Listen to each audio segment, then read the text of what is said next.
여호수아가 아침에 일찍 일어나서 그와 모든 이스라엘 자손들과 더불어 시딤에서 떠나 요단에 이르러 건너가기 전에 거기서 유숙하니라. 사흘 후에 관리들이 진중으로 두루다니며 백성에게 명령하여 이르되 너희는 레위 사람 제사장들이 너희 하나님 여호와의 언약궤 매는 것을 보거든 너희가 있는 곳을 떠나 그 뒤를 따르라. 그러나 너희와 그 사이 거리가 2000규빗쯤 되게 하고 그것에 가까이 하지는 말라. 그리하면 너희가 행할 길을 알리니 너희가 이전에 이 길을 지나보지 못하였음이니라 하니라. 여호수아가 또 백성에게 이르되 너희는 자신을 성결하게 하라. 여호와께서 내일 너희 가운데 기이한 일들을 행하시리라. 여호수아가 또 제사장들에게 말하여 이르되 언약궤를 메고 백성에 앞서 건너라 하매 곧 언약궤를 메고 백성에 앞서 나아가니라. 오늘 이 여호수아 3장 앞부분 본문은 정말 천신만고 끝에 드디어 이스라엘 백성이 하나님이 약속해 주신 약속의 땅 가나안에 들어가기 위한 마지막 관문인 요단강 앞에 서게 된 것을 보여줍니다. 마지막 장애물이에요. 이 요단강만 건너가면 이제 약속의 땅에 들어가는 겁니다. 오늘날 저도 가봤을 때도 요단강이라고 해서 되게 대단한 마음을 가지고 딱 갔더니 너무 작은 거예요. 색강같이 좁은 거예요. 그런데 오늘날은 그런데 모세와 여호수아 시대에는 달랐어요. 특히 저는 건기 때 갔어요. 비가 오기 전에. 그러니까 더 좁아요. 물이 말라서. 그런데 이 당시에 또 우기 곡식을 거두는 수확의 계절에 가면 기록에도 남아있는데 강의 수심이 깊고 폭이 엄청 넓어진다고 하는 거예요. 배를 타고 건너야 되는 정도가 되는 거예요. 특히 3장의 이 기록을 보면 3장 15절 상관절에 보면 요단이 곡식 거두는 시기에는 항상 언덕에 넘치더라 이렇게 기록을 해놓고 있어요. 그만큼 우기가 되면 강이 넓어지고 깊어지는 거예요. 이런 계절에 이 이스라엘 백성 남녀노소가 또 자기 몸만 있는 것 아니고 가축들도 있어요. 이 거대한 집단이 이 넓은 강을 깊은 강을 건너야 되는 겁니다. 어쩌면 지금까지 40년을 광야를 거쳐왔는데 이 광야의 여정 가운데 가장 이제 마지막이자 최대의 시련이 닥쳐온 겁니다. 이런 시련의 강을 그러면 이제 어떻게 건널 수 있을까? 아니, 우리에게 적용하면 인생 광야의 여정에서 우리도 이런 시련의 강을 건너는 해법, 방법을 찾아야 된다라는 거죠. 이 시련의 강을 건너는 해법은 무엇일까? 오늘 우리가 이 이스라엘 백성이 요단강을 건너는 이 준비하는 과정을 통해서 우리도 인생에서 마지막 요단강을 건너는 방법을 찾기를 바랍니다. 첫 번째는 본문 1절에 보면 이렇게 시작이 됩니다. 여호수아가 아침에 일찍 일어나서 그와 모든 이스라엘 자손들과 더불어 시딤에서 떠나 요단에 이르러 건너가기 전에 거기서 유숙하니라 이렇게 돼 있어요. 첫 번째는요, 할 수 있는 최선을 다하는 겁니다. 오늘 이 시딤에서 일어난 일을 보십시오. 이제 느보산을 지나서 내려와서 요단강 어떻게 보면 딱 강가에 쓴 거예요. 시딤이 딱 강가인 거예요. 이제 강이 찰랑찰랑 강물이 보이는 그 장소예요. 시딤이라는 곳은.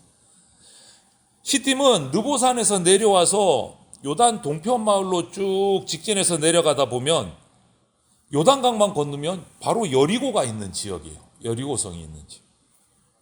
시딤이라는 이 이름은 아카시아, 성경에서는 조각목 이렇게 표현되는 아카시아라는 뜻이 이 시딤이라는데 아마도 그런 이름은 지은 것은 아무래도 그 마을에 이 조각목 아카시아 나무가 많아서 그렇게 짓지 않았을까 생각을 합니다. 원래 본래 이름은 아벨 시딤이라고 돼 있어요.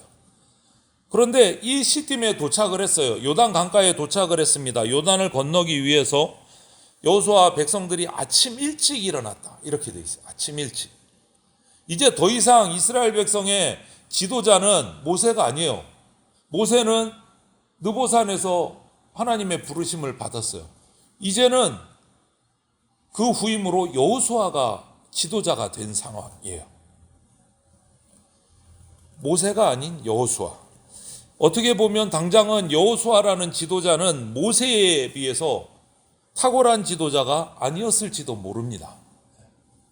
그런데 이 여호수아는 믿음의 사람이고 신실한 사람이에요. 믿음과 신실함에 관해서는 지금까지 모세의 옆에서 따라온 이 여호수아의 모습을 보면 의심할 여지가 없는 사람이에요.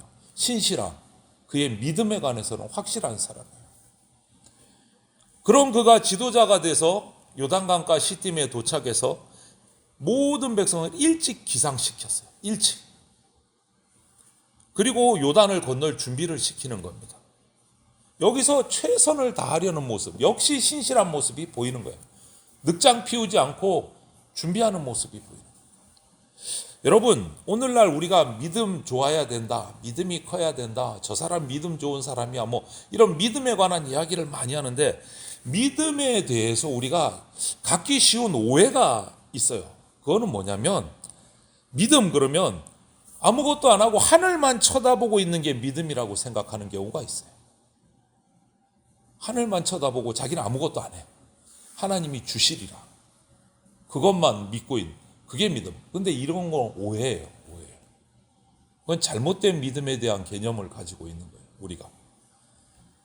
진짜 믿음은 믿기 때문에 아무것도 안 하는 것이 아니라 오히려 믿기 때문에 자신이 할 수 있는 최선을 다하는 게 진짜 믿음이에요. 할 수 있는 최선을 모색하는 겁니다. 하나님께서 내게 주신 은사를 가지고 내가 할 수 있는 모든 것을 최선을 다해서 하는 것이 진짜 믿음을 가진 모습이에요. 히브리서 11장, 믿음장으로 유명한 장이잖아요. 믿음의 대표자들이 나와 있는 11장을 보면, 히브리서 11장을 보면 그 한 사람 한 사람의 면면을 살펴보면 모든 믿음의 위대한 인물들이에요. 동시에 행동하는 사람들이었어요. 믿고 그냥 앉아서 기다리는 사람이 아니고 믿었기 때문에 행동하는 사람들이 히브리서 11장에 나온 믿음의 위대한 인물들이에요. 행동하는 사람. 믿음이 그들로 하여금 포기할 수 없게 최선을 다하게 만든 거예요. 믿음, 히브리서 11장의 말씀이 바로 그거예요. 믿음은 최선을 다하는 거예요. 그래서 히브리서 11장 1절을 이렇게 시작하잖아요. 믿음은 바라는 것들의 실상이요 보지 못하는 것들의 증거니. 그렇습니다. 아직도 살아있는 약속의 땅의 꿈, 아직 들어가지 않았어요. 요단강을 건너야 돼요. 아직 넓어요. 이거 어떻게 건너갈까? 수많은 사람이 큰 배를 타고 갈 그것도 없고, 이 강을 맨몸으로 어떻게 헤엄쳐서 가야 되나? 어떻게 가야 되나? 다리가 있는 것도 아니고 그 시대에. 그런데 이스라엘 백성은 그 꿈을 지도자와 함께 믿었고 그 꿈을 위해서 출렁거리고 넘치는 요단 물결 앞에서 건너야 되는 거예요. 무엇이 필요합니까? 믿음이 필요해요. 그냥 믿고 앉아 있는 것이 아니라 할 수 있는 최선을 다해야 돼요.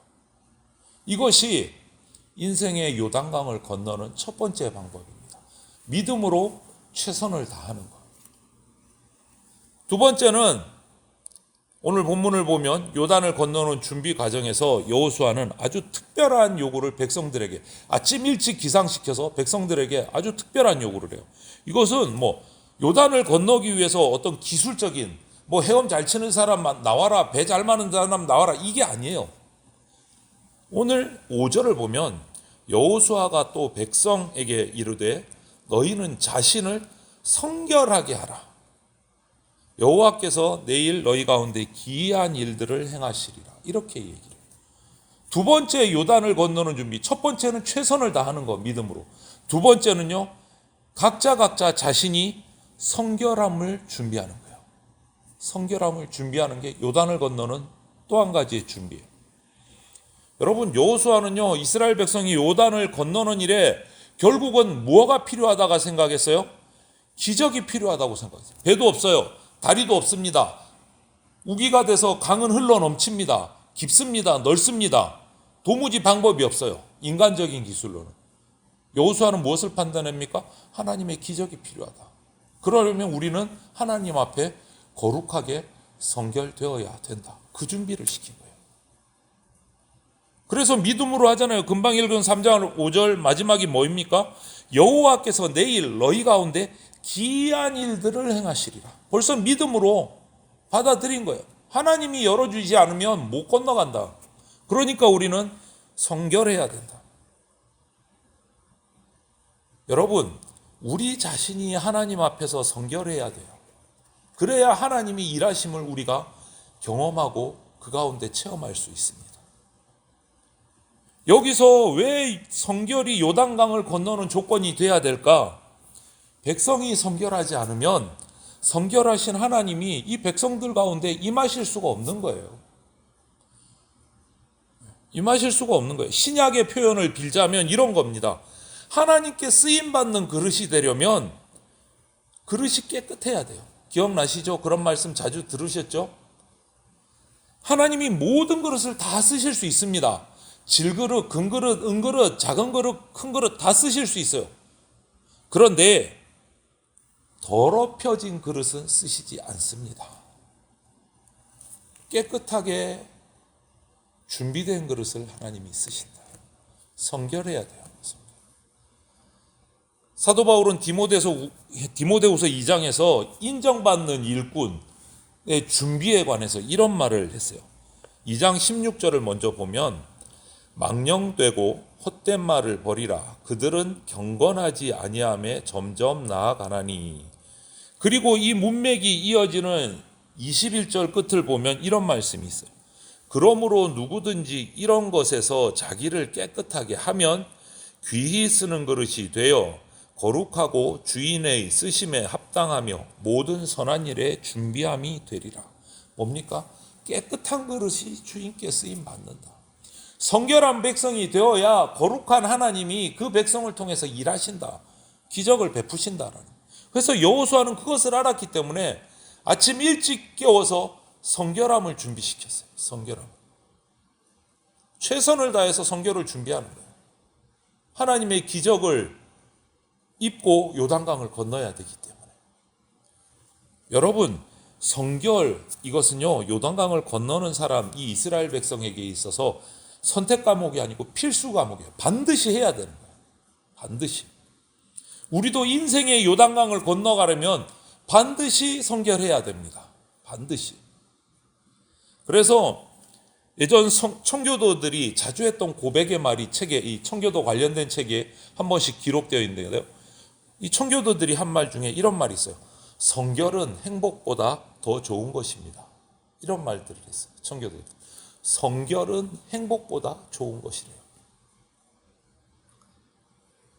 오늘 우리 또 선거가 끝났습니다. 우리가 이 땅에 세워지는 지도자들이 성결한 리더가 되도록 이제 기도해야 됩니다. 대통령부터 시작해서 각각 부서마다 세워지는 지도자들이 하나님 앞에 구별된 지도자가 되도록 기도해야 됩니다. 그래야 하나님이 그들을 제대로 쓰시는 거예요. 우리가 기도해야 됩니다. 우리 성도는 기도할 뿐이에요. 그래야 오늘 이 나라의 시련이 라고 하는 요단강을 건너갈 수 있게 되는 거예요. 성결을 준비해야 돼요. 마지막으로 한 가지 더 준비할 것이 있습니다. 한 가지 더 강조한 것이 있는데요. 여호수아가 그것은 하나님의 언약궤를 바라보고 요단강을 건너야 된다라는 거예요. 오늘 본문 3절에 보면 이렇게 말씀합니다. 백성에게 명령하여 이르되 너희는 레위 사람 제사장들이 너희 하나님 여호와의 언약궤에 매는 것을 보거든 너희가 있는 곳을 떠나 그 뒤를 따르라. 이렇게 명령. 도대체 언약궤를 본다는 게 무슨 의미일까요? 언약궤를 본다. 언약궤는 구약에서 예외 없이 하나님의 임재하심, 하나님의 인도하심을 상징하는 것이 언약궤예요. 법궤예요. 그래서 언약궤를 보고 행진한다라는 것은요, 내 계획대로, 내 의지대로 가는 것이 아니라 하나님의 인도하심을 따라가겠다라는 거예요. 세 번째 조건이 뭐냐? 주님의 인도하심을 따르는 거예요. 첫 번째 뭐였죠? 최선을 다해서 준비하는 거. 두 번째 뭐였습니까? 성결을 준비하는 거. 세 번째는 주님의 인도하심을 따르는 거. 이것이 우리 인생의 요단강을 건너는 해법입니다. 내 계획, 내 의지대로 가는 것 아니라 하나님의 인도하심을 따라가는 거예요. 이때 제일 중요한 것은 내 시선이 항상 주님을 바라보고 있어야 된다는 거예요. 주님이 언제 움직이실지 모르니까, 언약궤가 언제 움직일지 모르니까 딴짓 안 하고 언약궤를 딱 바라보고 있다가 언약궤가 움직이면 일어나서 같이 움직여야 되는 거예요. 시선이 언약궤에 있어야 돼요. 시선이 주님께 머물러 있어야 돼요. 4절이 그것을 교훈하고 있어요. 그러나 너희와 그 사이 거리가 2000규빗쯤 되게 하고 그것에 가까이 하지는 말라. 그리하면 너희가 행할 길을 알리니 너희가 이전에 이 길을 지나보지 못하였음이니라 하니라. 이게 무슨 말이냐면 언약궤를 메고 있는 제사장들과 그 언약궤를 보고 따르는 백성들 사이에 한 2000규빗쯤 거리를 두라는 거예요. 이 2000규빗은 대략 지금으로 환산을 하면 800m, 900m 정도 돼요. 800m, 900m. 제법 먼 거리예요. 왜 이렇게 명령을 하셨을까? 이왕 보고 하면 잘 보이는데 딱 붙어가지고 따라가지. 그런데 이 당시에 백성들의 숫자를 보면 아주 많습니다. 무리가. 그러니까 언약궤 백성들의 사이가 가까우면 그 무리가 뒤엉켜서 어려움이 생기고 보이지 않을 수 있어요. 그래서 거리를 한 900m쯤 두면 뒤에 있는 백성도 앞에 있는 백성도 선명하게는 안 보여도 언약궤가 가는 게 보이는 거예요. 다 같이 보고 따라가는 거예요. 다 같이 보고. 여러분, 이처럼 우리가 신앙의 여정을, 신앙의 광야를 걸어가는 것은요, 우리의 신념만 가지고는 갈 수 있는 게 아닙니다. 방법이 필요해요. 방법이. 신념과 신앙의 차이가 여러분 뭡니까? 신념과 신앙의 차이. 신념의 근거는요, 자기 의지, 자기 결단이에요. 자기 중심이에요. 신념은. 그런데 신앙은요, 내가 아니라 하나님의 의지, 하나님의 결단을 따라가는 게 신앙이에요. 내가 아니라 하나님이에요. 자기의 신념으로 사는 사람은 인간의 신념의 한계를 넘어설 수가 없습니다. 결국은 무너질 때가 있어요. 끝날 때가 있어요. 인간의 신념은 영원하지 못하기 때문에. 주님께서는 이스라엘 백성이 그런 자신들만의 신념으로 요단강을 건널 수 없다는 것을 아셨기 때문에 언약궤를 바라보라, 하나님을 바라보라 명령하신 거예요. 여호수아를 통해서. 하나님이 움직일 때 너희도 일어나서 하나님을 따라가라는 거예요. 주님을 따라가라는 거예요. 전능하신 그분, 전지하신 그분, 그분이 가시는 길을 우리가 따라가면 우리의 한계, 인간의 신념을 뛰어넘어서 우리는 갈 수 있기 때문에 하나님의 인도하심을 따라가는 게 인생의 최후의 보루인 그 요단강을 건너가는 마지막 해법입니다. 주님의 인도하심을 따라가요. 현실의 바다, 풍랑이 정말 극심한 인생의 바다를 건너기 위해선 우리 인간 중심의 신념, 그거 가지고는 건널 수가 없는 거예요. 그것을 초월하는 것이 필요해요. 그것이 바로 우리의 주님 대신 하나님의 도우심이에요. 우리도 하나님을 바라보고 다시 일어서야 됩니다. 그리고 다시 기도를 시작해야 합니다. 그리고 최선을 다해서 성결함으로 준비해서 하나님께 쓰임받는 그릇이 돼서 또 하나님의 인도하심을 따라서 가는, 그래서 우리 인생의 요단을 건너서 천국에 들어가기까지 따라갈 수 있는 하늘의 백성들, 복된 백성들이 다 되시기를 주님의 이름으로 축원을 드립니다. 아멘.